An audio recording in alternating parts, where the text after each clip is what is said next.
Hi, I'm Jason Berniak for CTN. For 40 seasons, the Ann Arbor Summer Festival has brought a variety of concerts, movies, and entertainment for all ages. Discuss this year's details of the festival is J.D. Carter, the Associate Director of the festival. Welcome to the show. Hey, Jason, thanks for having me. So, JD, what is your role for the summer? I know you said Associate Director, but what also made you interested in being involved with the Summerfest? I lived in New York City for about 25 years, and I was looking for a position that I could be doing programming and producing, and I found the Summer Festival, and I thought that this was a really great opportunity. Applied and met with the powers that be over here, and 5 years ago moved my family from New York City to Ann Arbor, which is a really wonderful place to be. And so that's how I came to the organization, and I have been here for 6 seasons now. That's great. Did you have Michigan ties beforehand, or did you just saw Ann Arbor as a spot to be at and went with it? Yeah, I mean, coincidentally, I had two cousins who were in the Saline area for a long time, and so I knew of Ann Arbor sort of through them. But quite frankly, I'd never been to Ann Arbor before. I knew a lot about the University of Michigan, clearly, and have a lot of friends who went to the university. But it was definitely a new sort of experience. I will say I did grow up in Illinois, so I'm a Midwesterner returning. Okay, so you have some roots that you're not totally culture shock as far as from East Coast to the Midwest. Right. Um, Now you said for 6 seasons. What are some of your highlights of the seasons that maybe you were involved with? I think that some of the things that I really have enjoyed is the circus performances that we put out every year, or almost every year. And then, this is going to sound counterintuitive, but I was really proud of the programming that we did in 2020 and 2021 during the pandemic heaviness. It caused us to really think creatively and create new programming. And what ended up happening out of that is started a whole new series where we're popping up in neighborhoods all over the Ann Arbor and Ypsilanti areas called Live Here Now. Those are going to happen in August later this year. And we're really excited that we're going to be going back to the Fireman's Park in Superior Township, and that we're going to be headed over to Arbor Oaks Park in the south part of Ann Arbor in August 24 and 25th, respectively. So those were like more pocket events to try to downsize the crowd a little bit as far as during that time, and they turned out to be successful. Yeah, and what they've evolved into is some deep relationships with these communities. And this year, we're excited to say that we're going to be expanding these opportunities to be instead of just like 1 hour pop-up concert, we're going to have them be like 3 to 4 hour events that's designed or co-designed with the communities that are there, so that we're bringing the people in the communities to be engaged and a part of the event, as well as making sure that we're bringing them music and art that they are interested in. And now this is the 40th season, which is quite a highlight to have any festival or to continue on like that. How did the festival in the history get started, and where do you think it will be expanding to even further? I know you said the pocket events, but do you think it's going to be like an all summer type of event in the foreseeable future? Probably not. I mean, we go for 21 days, and while people always ask us to go longer, it feels just like about enough for us. What we do is we often will present ticketed shows outside of our regular season. So it might happen in the winter during the school year. My last year we presented something with the University of Michigan Museum of Art that lasted from the end of March to the end of April, and it was like an installation and performance piece. And so whenever we find opportunities to do things, we do them if it makes sense for us. But as far as the summer festival goes, it's a June, early July thing. It works out just right before art fair, before it gets too crazy hot, and before everyone decides to go up north and leave town for the summer. So you hit the sweet spot more or less. I think so. It's the last day of school, and then it goes to the 4th of July weekend, and it tidies up. Nice. Now, as far as schools getting out, there's a lot of kids out and about. And families are looking for family friendly events, and obviously the Summerfest is that. What are some of the activities that this year has to offer for the kids? One of the things that we're really excited about this season is a gentleman named Matt Sandbank. He is a shadow puppet artist, and I would say that the work that he does is for kids of all ages, right? It's good for the 5 year old and the 95 year old. We have he has like I always compare it to like those animated features that you watch that have like the adult jokes like peppered in throughout, so it gets the adult through, but it kind of goes over the kid's head. It, Um, it's really fun, and he's really lovely. So he'll be performing on the 22nd and the 23rd in our annex tent, which is on the site at Top of the Park. and that kind of loops everybody in because something zooms over the kids' heads and the parents get it. They can all have a little chuckle about it as well. Um, Now, as far as I know, it says 21 days. There is an event coming up on the 30th that I saw on the website, NPR show. Wait, wait, don't tell me is coming. Could you talk a little bit about that? Yeah, so just to be clear, that's the 30th of August. Correct. That's That's right. That's a happening. big distinction. You want to Yeah, be yeah. That's too, one of the shows that we're presenting out of our regularly scheduled season this year. Wait, wait, don't tell me is already sold out. But you heard it here first. We're looking at adding another date, and go to a2sf.org to check out what the date is and how much tickets are. You should be able to purchase tickets here very soon. and since that's events on the 30th, we'll do some of the nuts and bolts of the festival. When does the Summerfest actually run until?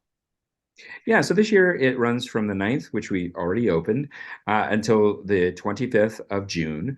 It's a little shorter this year. We saw our costs skyrocket in 2022 when we returned. You can imagine all of the buzzwords that you heard: uh, labor costs, labor shortage, gas prices, uh, supply chain issues, all of the things we heard about leading into our season last year.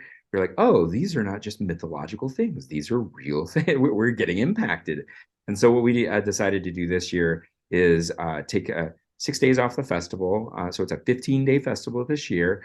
And the idea is a temporary reprieve so that next year we'll come back bigger and better and stronger and fun, more fun than ever. I'm assuming there's kind of just a competition all over the country for because everyone is hungry for events like this. I'm assuming you're just, trying to outpace or trying to get everybody you can for the entertainment because it's such a high need right now, especially during the summertime. Yeah, I mean, I don't know if you're saying this, but I mean, there certainly feels like from 21 to 23 now, those last three seasons, an increase in competition, right? And that can be everything from I talked to somebody last week before we opened and said, "Are you going to the Greek festival this weekend?" And I was like, "Nope, I'm opening Top of the Park." And they're like, "Oh, you're not going to the Greek festival." And it just feels really, I would say it feels really great to see all of these events coming back. It feels like we're starting to get back to normal. Last year we saw a decrease in our overall attendance level from 2019, which is the last time that we presented things at Top of the Park. And this year we're seeing our numbers increase again. So, whether there's competition or not, we feel really good about the fact that we're providing something really wonderful for the community. I have had 3 nights and I've already seen people out there multiple nights. And that's the best part, I think, about Top of the Park. It's like this town square that we just create for the month of June, and then we sort of brigadoon into the mist. And it's just really, really wonderful.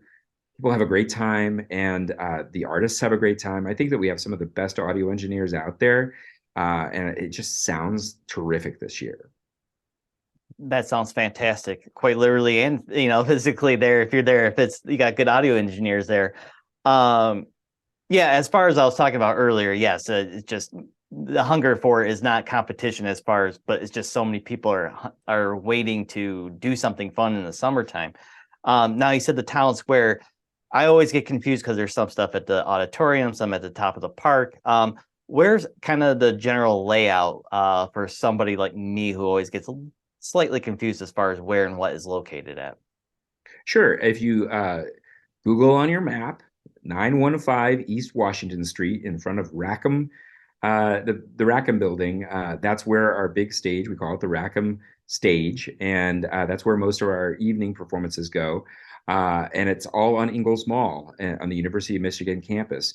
You know, the organization was founded as a partnership between the university and the city back in 1984, and it has become like a really great sort of blend of these two communities that come together every year.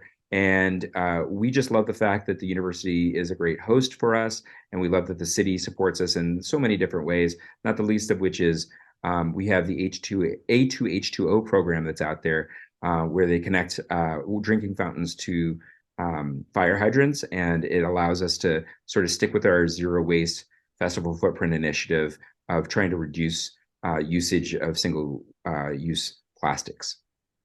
Oh, I did not know that. That was very interesting. Is that just a new aspect of it, or is this something that started this year, or is this something that's been going on for a while? Yeah, so in 2018, we had a sponsorship from Toyota, which gave us the directive to start like thinking about what it would be like to have zero waste operations. And zero waste in festival terms means that you're getting to a 90% diversion rate. So that would mean that like 90% of what you're doing is either recycling or compost, and the other 10% is in solid waste and landfill.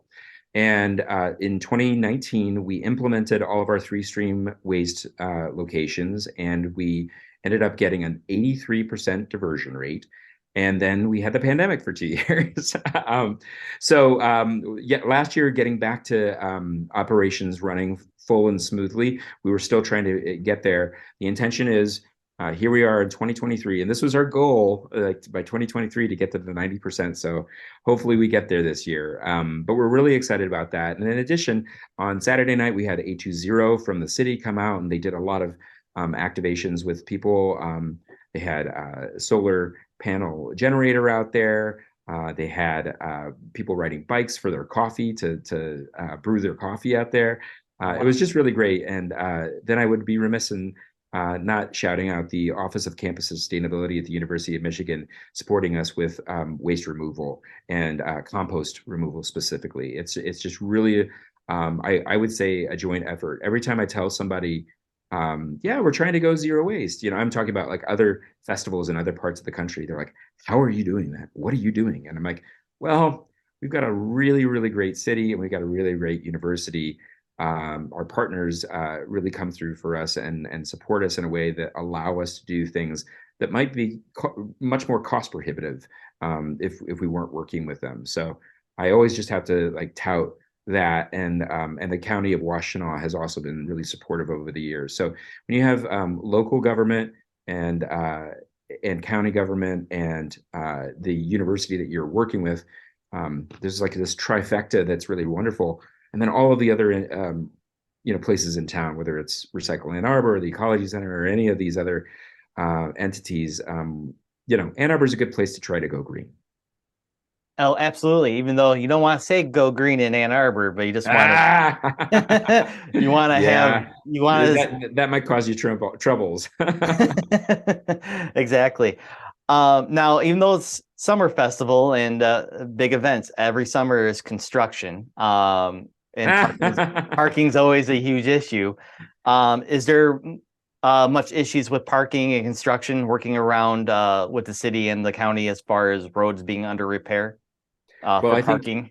Yeah, I think everybody knows that it's a bit of a nightmare out there right now. And I'm hoping that, like once we get through it, it's just going to feel really good to everybody. But yes, it has been impacting. What I'll say is just go on to a2sf.org, search directions, and you'll see all of the information that we have around the detours, the parking.